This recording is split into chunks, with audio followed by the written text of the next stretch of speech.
Hello and welcome back to Purple Does Poison, a Druid Blight caster life. This is level 10. Purple is sitting in the Gatekeepers Grove, contemplating life from atop one of the Stonehenge monument. We've just finished doing the Isle of Dread.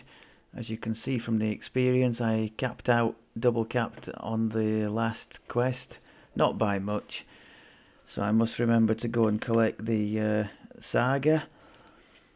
I became increasingly aware I wasn't really using the necro feat that I'd taken for this contagion, because the focus has shifted somewhat to just killing things outright rather than holding or containing them. So I dumped that using the free feat respec in the marketplace. If you didn't know, you can go and speak to the NPC Locania in the north of the marketplace. Accept the quest she gives, complete that. If you don't know the answers, you can find those in the DDO wiki online. And then you go and see Fred in the House Jurasco, the Mind Flayer, and he gives you a free feat swap. If you want to swap more than one, you will have to pay platinum and what are they called? Siberius dragon shards, are they? Or you have the option of using astral shards if you're feeling rich. So yes, I've replaced the necro with mental toughness because I couldn't decide which spell school I should be emphasizing. I think if I had gone for a specific school, it would have been conjuration, because as we can see here, we've got the acid rain spell-like ability, which is conjuration. We've got the acid blast, conjuration. That one is evocation, but the splinter bolt SLA is conjuration, as is the enveloping swarm SLA. So we're making big use of the spell-like abilities, just like the standard druid would in the course of the leveling process. And most of those on this one are conjuration, so perhaps I could and should have gone with that. But I won't quibble at extra spell points, because we've been struggling a bit for those anyway. And the +1 crit chance is going to be helpful too. Speaking of which, we'll have a look at the enhancements and we'll see just how much the Blight caster benefits from having 2 caster trees to go at. The extra 6 crit chance from being able to take these wax and wane, this wax and wane line, which will become 8 if we go up into the 4th tier, which we really should do, I think.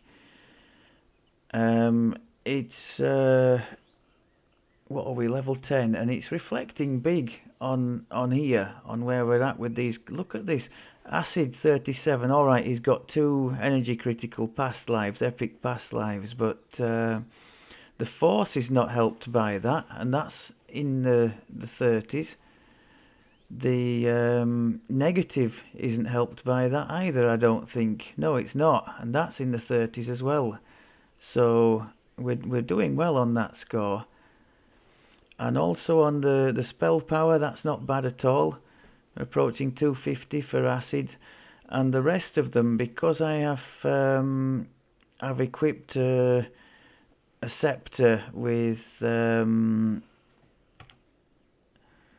it's the Barovian scepter with the potency and insightful potency, plus the spell sight and insightful spell sight. That's boosted every spell power, so even the ones that I haven't focused on at all are reasonably boosted up, and the ones I have focused, I mean, look at force, that's nearly 200, negative is over 200, poison the same, and positive is going towards 200, and positive now has a decent crit chance as well, so that's a big change. Hopefully our heals won't be quite so sucky, even though we're still relying on this Vigor spell to help us with that. So yeah, enhancements I think we've stuck with where we were in the Season's Herald for now.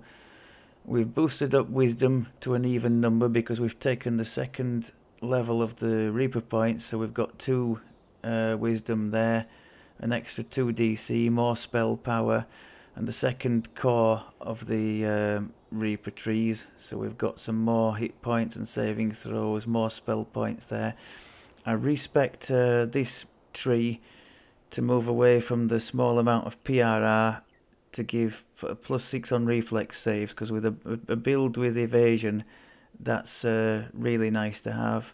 More hit points, more dodge, great times there. Otherwise, in this tree, I've splashed out on more points in these 2 spell-like abilities. Having seen that the acid rain is far from rubbish, I wanted it on a much shorter cooldown. So we've got is that the shorter cooldown? 12 seconds. All right, okay.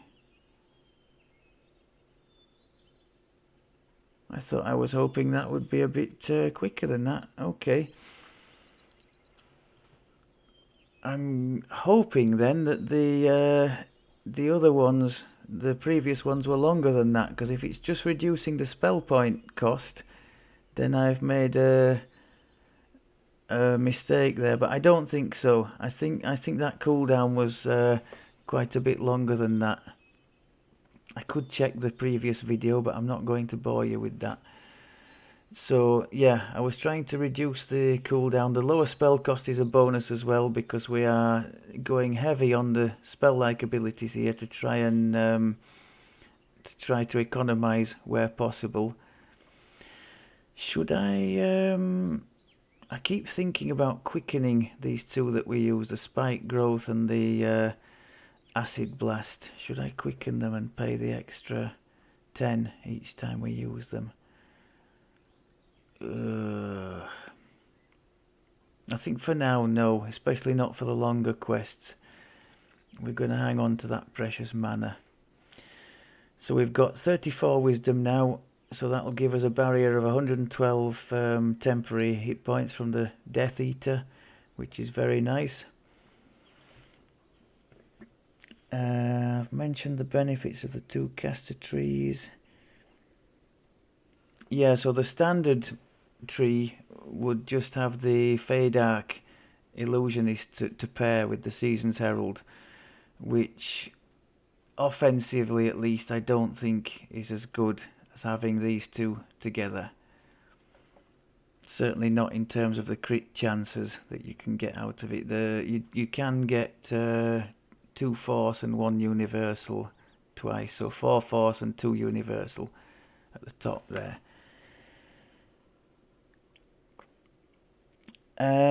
Yes, I made a note here. In the first Isle of Dread quest, I ran into some water elementals.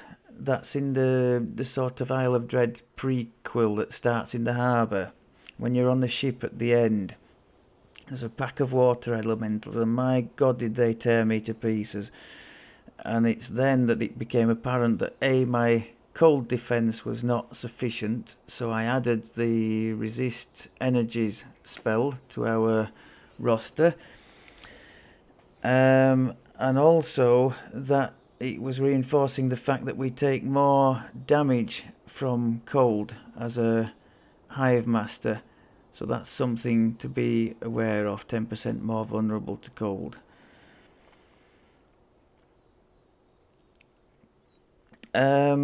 This business with the stone skin ones that I messed up spectacularly in the last episode, I've checked on the DDO, is it DDO compendium, and apparently the Druid does not have a UMD check for those. So if you wanted to use the ones instead and save a spell slot, no problem. I perhaps should have done that when I only had 2 level 5 spells available, because the Panacea spell that basically gets rid of ability damage and all sorts of other stuff as well, that would take the place of a restore scroll, which we absolutely cannot cast because our UMD is getting worse by the minute. We're on 13 now because the glasses we are wearing are conjuration now, not this persuasion one. I haven't gone through the gear yet, have I? I'll do that in a minute. I've put to one side at the moment our crowd control spells, because if you look at the save now, 29 and 32 without heighten. With heighten they're a bit too expensive, so I've put them to one side, and I'm sure we'll revisit them sometime in the future, maybe when we have more mana, but for the moment we're looking for kills. That's our crowd control, to kill. I mentioned the stone skin, and I've touched on the extra spells that we've taken with the level 10. So I went with the Panacea. Strikes me as something really useful when you don't have access to a. We have lesser restoration, but we can't do restoration, and certainly not greater restoration at 11. We won't be anywhere near the UMD for that. So this Panacea will take the place of that quite nicely, I think, for everything except level drain. Now for that we are just going to have to make sure we keep our death ward up. What was the other thing I took?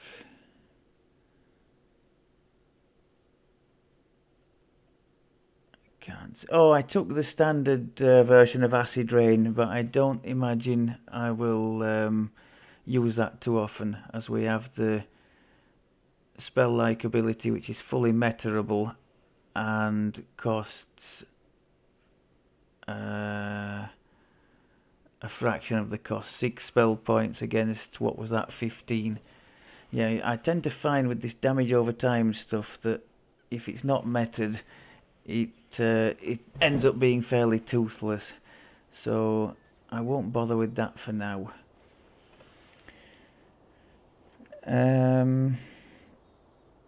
I did find in the Isle of Dread an item that did help. You recall I was using a level 4 Force Caster Stick because I had nothing better. There's an item called a Powder Packed Barrel which gives Force spell power and crit, as well as Fire spell power and crit, which was irrelevant to us, but the Force side of it was quite nice, so I did pick that up and use it for the remainder of that level 9. What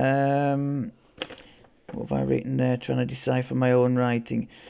Oh yes, so the Reaper Tree reorganisation I already mentioned.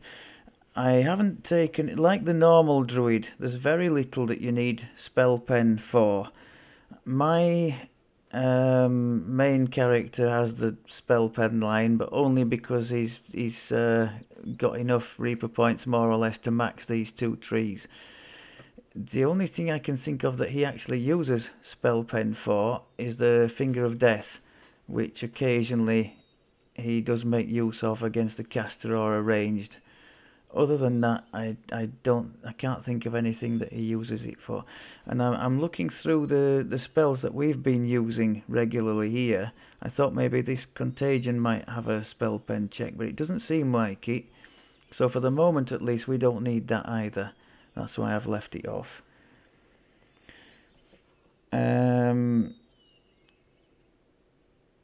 I've mentioned I've removed those 2 things. Oh yes, unlike the Warlock's stanch ability for the temporary hit points, which progressively reduces your overall hit point pool until you rest, and also only lasts, I think, for a minute. This Death Eater temporary hit points, not only does it renew, on every kill, or a third of it does, there's no time limit except for the end of the quest. So once it's up, it's you can be walking around for 2 minutes not meeting anything, and it's still there for the next time you run into something. It doesn't cost you any mana or anything to do, doesn't lower the hit point pool, so just really good. It does suffer the same issue as Purple had in his Warlock life that's just gone. Namely, if you up the difficulty, the Reaper difficulty, to the stage where the incoming damage is beginning to outstrip the temporary hit points, then you get into trouble because your heal is either non-existent or, in this case, just not very good. So there is that to be thinking about. I think that's it for the Mountain of Waffle. Let's just go through the gear, because the gear has changed for level 10. I've mentioned the goggles. You have a choice when you're doing the Canith crafting of boosting by 5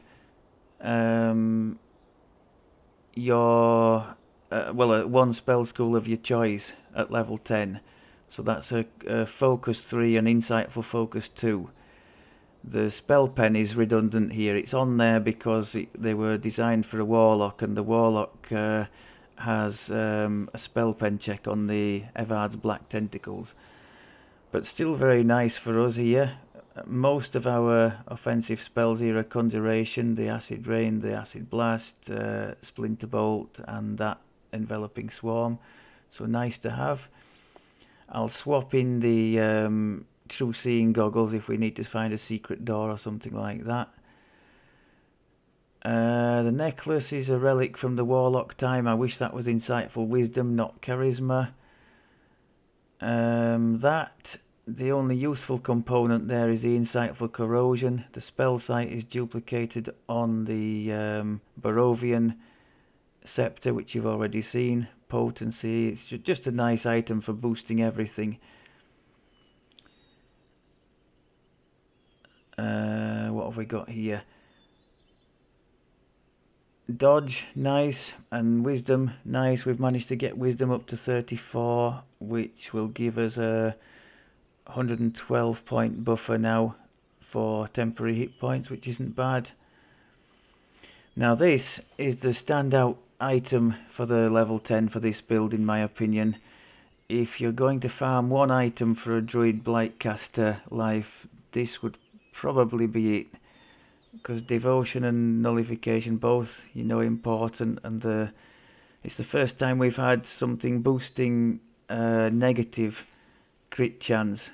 So we managed to get the negative chance up to 31 now, and as you're probably well aware, because I seem to be the last one of everybody doing this Blight caster now, and I'm dragging my heels over it too, this nice enhancement gives negative energy damage on the spiky, entangly, graspy spells.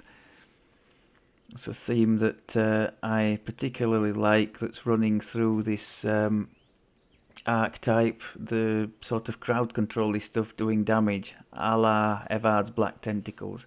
I'm a big fan. So to boost that, get the negative spell power and crit up, and let's see what we can do. So that's that one. It's got a Master's Gift augment in there for some extra XP. Kinetic Law there for the Force crit chance, as well as extra hit points there from the False Life and the Con. Blurry Gloves, part of the 3-piece Barovia set. Sapphire of Resistance for more saves. The Lesser Displacement, unfortunately, I don't think will stack at all with because it looks like the same concealment that we have from the Hive Master. If it did stack or give a separate miss chance, that would be awesome, but I'm pretty sure it won't. Boots, very nice, from Ravenloft. One of the earliest sources of freedom of movement, so especially nice if you don't have that natively on your class. Diamond of Dex, because we're into Dex for reflex saves as well. This one I was umming and ahhing about. 20 PRR there, which is nice. Radiance Law is redundant on this build. I was thinking, should I swap out the Spinneret, which would have given one more DC and some more spell power? Should I swap that out for more defense? Actually, the Spinneret gives spell law as well for the spell powers that we haven't got a crit boost on, which I think is only electric of the ones we're using. We're boosting positive, negative, force and acid already, so maybe I made the right choice to stick with the defensive. So we don't have that much PRR, so if take 20 off that, it's virtually zero, and the first sort of 50 is the one that makes the biggest impact in terms of reducing damage taken, so maybe it was the right decision. If I survive by the skin of my teeth in a quest or two, it'll have been the right decision. Another nice Kenneth crafted item. Insightful bonus to saves there, and AC. Heavy fortification sapphire. Spell saves is an extra bonus on top of your standard saves for any effect that comes from a spell. And then we've got the final piece, the clothing for the Barovian 3-piece set. The same spell lore and spell power that was on the level 5 Feywild armor that we've just taken off. Unfortunately, that was a light armor, so that gave more defense than this robe does, but we'll live with it. We've got some nice Reaper bonuses on the Reaper bonus and Mythic bonus on the bottom there, so that's quite nice. The caster sticks, the Barovian thing you've already seen, just boosting everything, all the spell powers, which on a build like this, which is using a variety of spell powers, is not bad at all. Actually, there's a definite case for removing that trinket. I've just mentioned the only thing is the insightful corrosion that's being used. We've got insightful potency 23, so insightful 23 on every spell power. So that's only giving, what, 15 more for the acid. I could probably have found a better trinket to wear in that slot, but I haven't, so there we go. And this caustic forum post from the anniversary event, as mentioned in my guide to that event, these caster sticks are among the nicest items to be had from there. So if you if the event's running and you're contemplating a life as like a fire heavy, cold heavy, whatever it happens to be, then you can get these in a multitude of levels. I think every 5 levels there's one, so 5, 10, 15, 20, 25 and 30. The 20 plus ones take sentience, so lots of nice stuff to be found there. And in this case, this is catering for the acid spell power and crit chance with insightful evocation too. Now that on a standard druid, that would have been great. For this one, it's still useful, but not as critical, because we're more into conjuration at the moment, backed up by the transmutation for the spike growth thing. Okay, I think that takes care of the gear and the waffle, so perhaps we can climb down from our stone. And now, one of you commented, I think as recently as today, about not liking quests which are just going from one pack of creatures to another pack of creatures.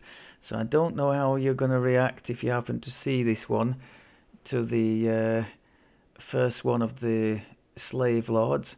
I thought it might be a nice one to try, because it's certainly not easy even on Reaper 1 with all the traps that are in there, but it might be a good way to gauge how well our evasion is holding up against those things. So I thought we'd give it a go anyway, see how we go on. That, and I was looking for a level 8 quest to do and wasn't quite sure what other level 8 I could pick.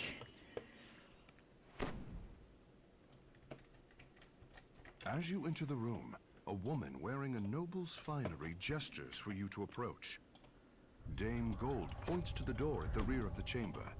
The path beyond the service entrance will lead you to the abandoned temple. The slavers have set up an outpost there. Somewhere inside, I'd expect you'll find the information you need to track the slave lords. I've just wasted 25 spell points there because we have freedom of movement on our gear now, don't we? All of them. Right, so as per last time, we're going to go with the spike growth and acid rain strategy.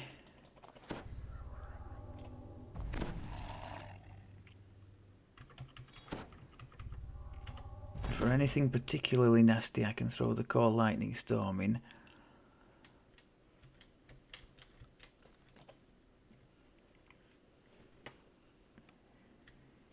But we're just going to have to watch that mana.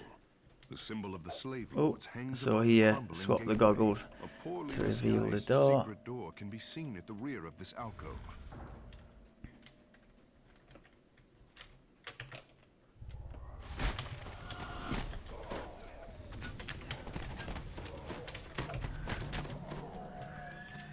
Yes, lots of souls, please, game. I think I made a mistake there. I swapped the caster stick out when... can we actually swap those round on the weapon thing? Will that sit there? Yes, okay. So now, whenever I swap one of these things in to give me a bit more spell power... Oh no, it takes... Hang on. Can I... It takes both of them off.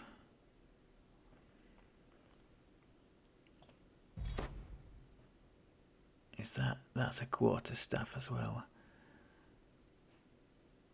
So maybe if we use that one, I just don't want to lose the benefit of those extra spell points if I can help it.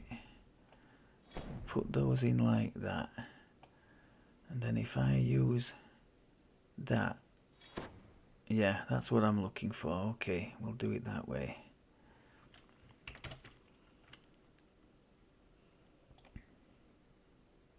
And in messing about like that, I've just messed up all those lost souls that we collected. Well done.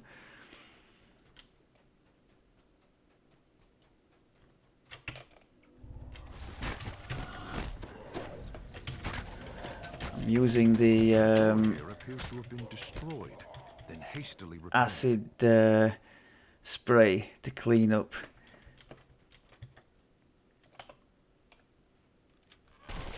And then the two other SLAs to oh crikey, that's not good. The two other SLAs to pick off individual targets as needed. Now maybe I could get away with just the acid rain in some instances.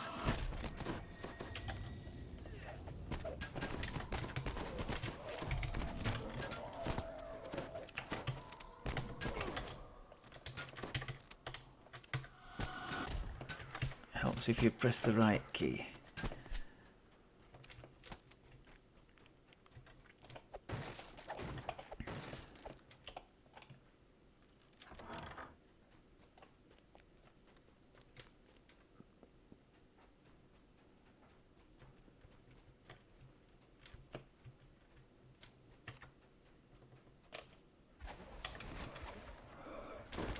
I think the thorn thing is good because it fixes them in place as well, doesn't it? Or at least slows the movement. Does it slow movement that as well? Slowing movement, yeah. Yeah, I think it's best, especially in a situation like this. The odor pours from a large mound of smoldering compost in the center of the floor.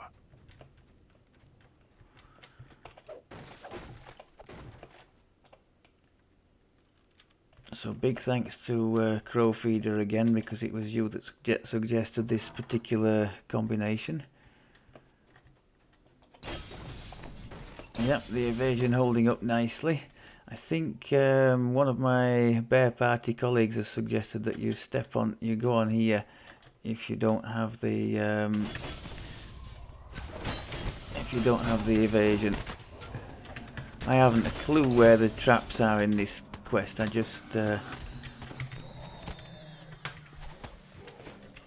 guess I tend not to run it when I don't have an evasion character.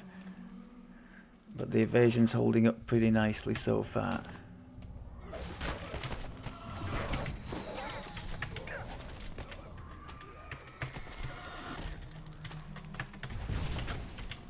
Go away.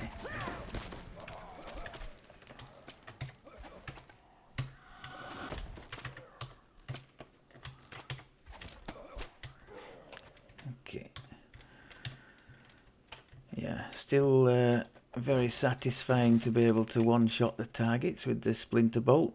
That's still going up and up. I think it stops at caster level 12, doesn't it? So we still haven't quite reached the ceiling for that one, I guess. Is there a soul here I've missed somewhere? I hear one, but I don't see one. Where is it?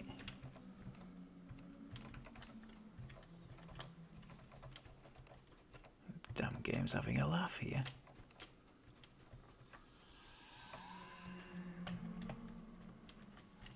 In before you lot can see where the soul is. And you're just thinking, how on earth has he not seen it? Well, I can't see one.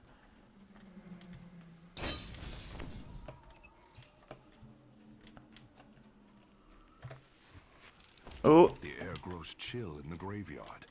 The plants sway gently, even though there is no wind. Very typical of me, that just wandering past, not noticing the thing. I will point out again that one of those one-shot me earlier in this life, so that counts as sweet revenge. Oof, no, not today, sir.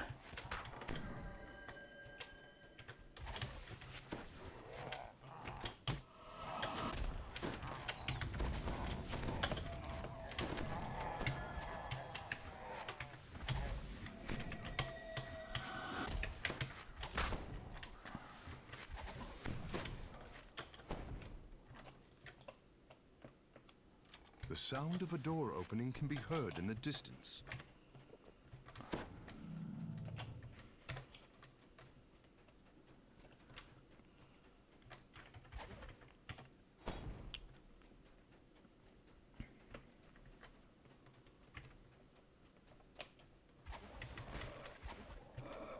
Oh, lovely, yeah.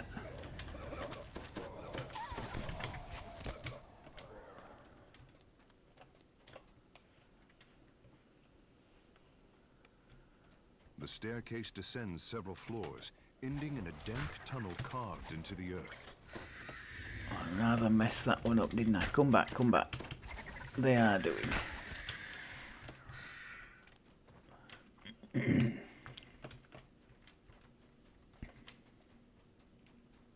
The foul stench of troglodytes permeates the air. To watch those casters, they have raise spells at the back, and especially on the legendary version of this, I've known them to assassinate party members from way back at the back here.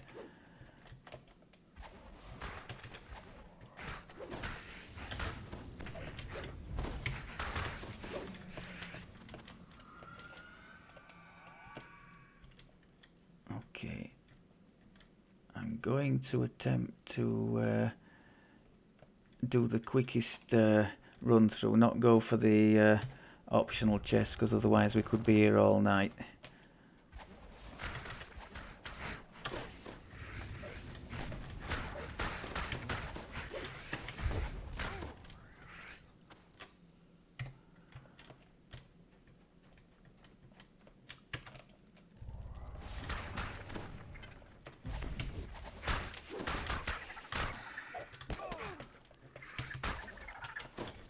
Nice, nice.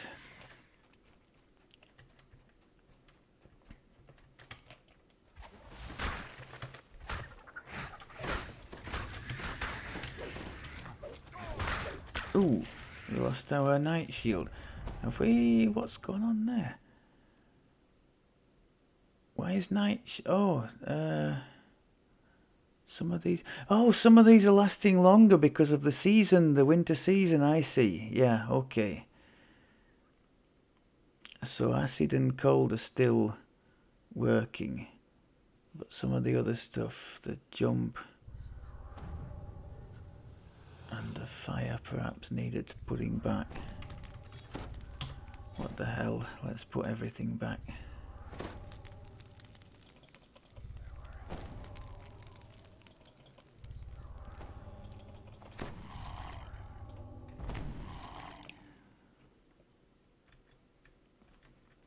And let's try not to forget which way we were going.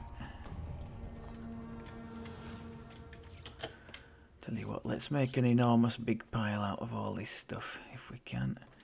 Can we tempt those to come to us and these as well? Okay. With the smell of rotting garbage.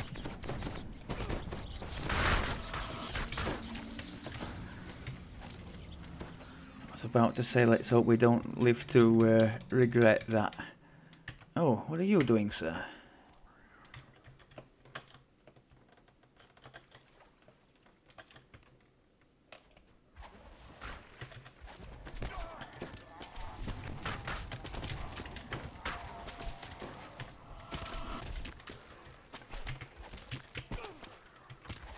I don't think they're quite in the circle, are they, those things?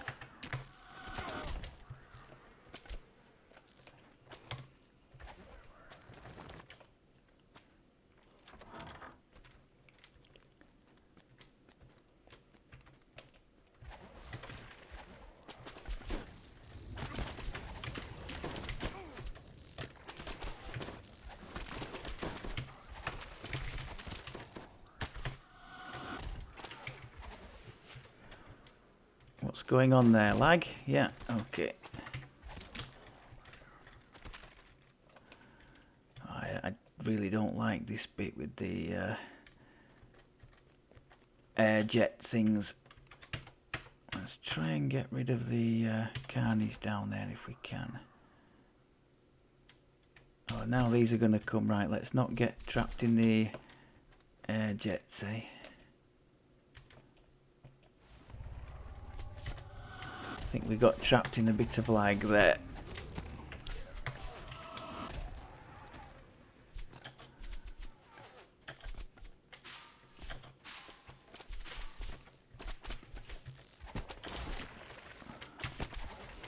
Obviously all this is going to be less effective against undeads because they won't take the neg damage.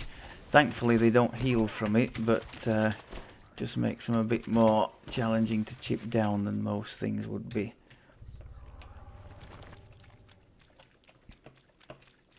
Let's try and make two piles out of these. Sorry, one pile out of these two, if we can. Oh. Oh, hello.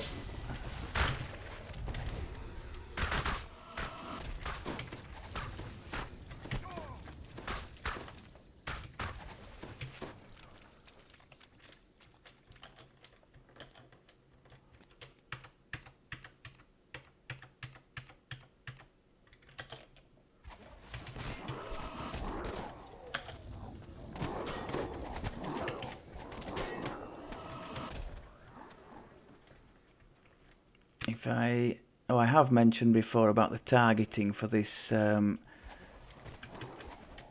spike growth spell. That's quite important because if you don't have a target selected, as I demonstrated in I think the level 7 quest, it just appears around your feet. If that's what you want because you're in trouble, then fair enough, but often you just want to target like they're the things some distance away.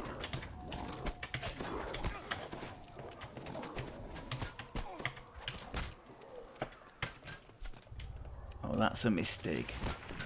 and a lag. Oof. Okay.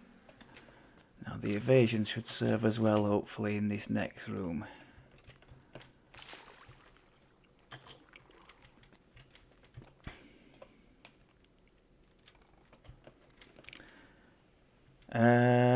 There's an optional chest and boss down there, as most of you probably know.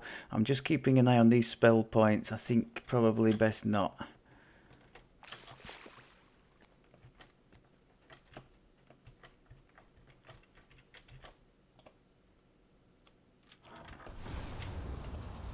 Hopefully our evasion will stand us in good stead here.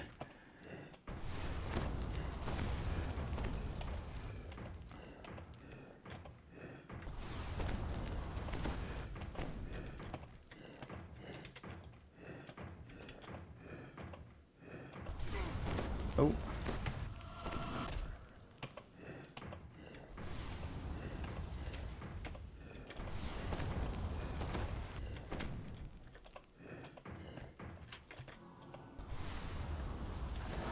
Nice.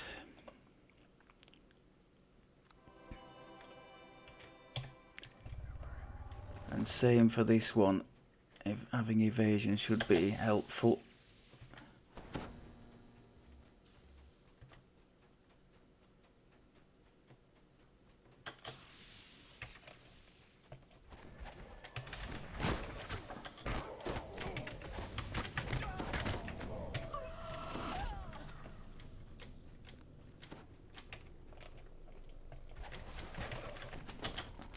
The shorter cooldown on the acid cloud from having 3 points in there is definitely making itself felt.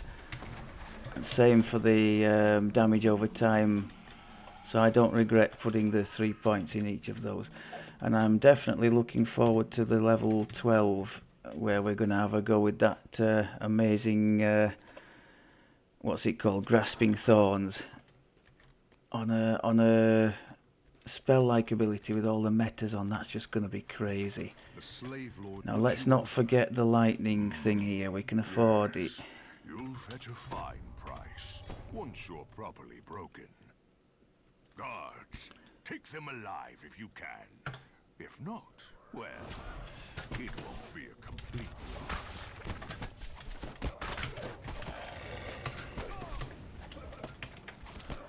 The slave lord grunts. Very well. I have other ways of dealing with the likes of you. The slave lord crumples into a lifeless heap. Now to search for clues to the location of the other slavers.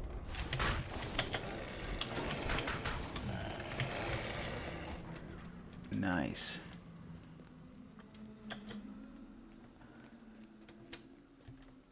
You notice a shipping manifest sitting on the desk.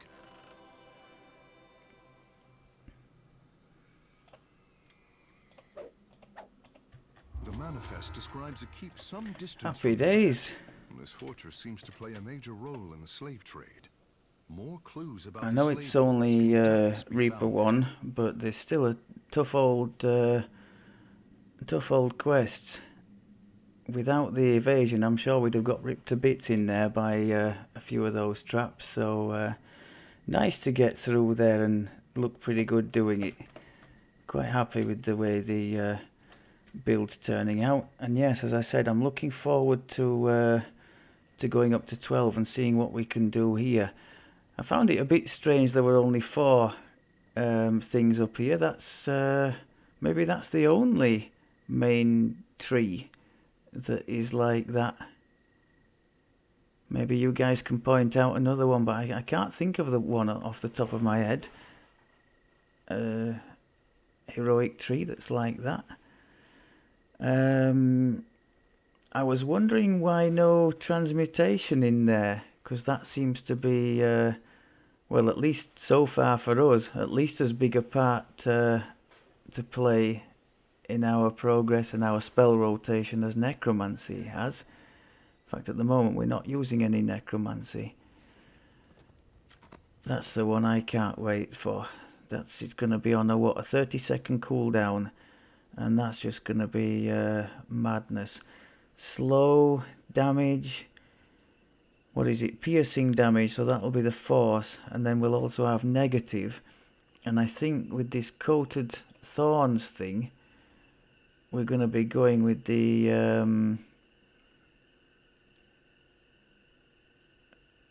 no, not poison, we want the acid, don't we? Acid damage.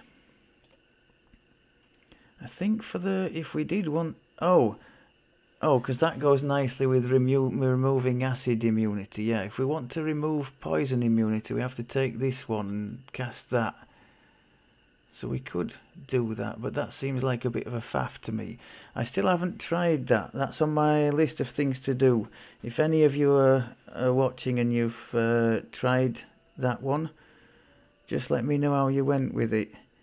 It's certainly, to go back to one of you commented that this with this archetype, they've taken a number of shall we say less loved spells, or in some cases, like in the case of this one, probably downright shunned spells, and made them at least semi-useful. I mean, if you're going poison side on this, this is gonna be crucial to strip the immunities, because every man and his dog's immune to poison in DDO. So yeah, that would be one of the essentials. Anyway, I think I've waffled on for far too long already in this one, so I will wrap it up there. Hope that was alright for you. Thank you very much as always for looking, and I'll speak to you soon. Take care.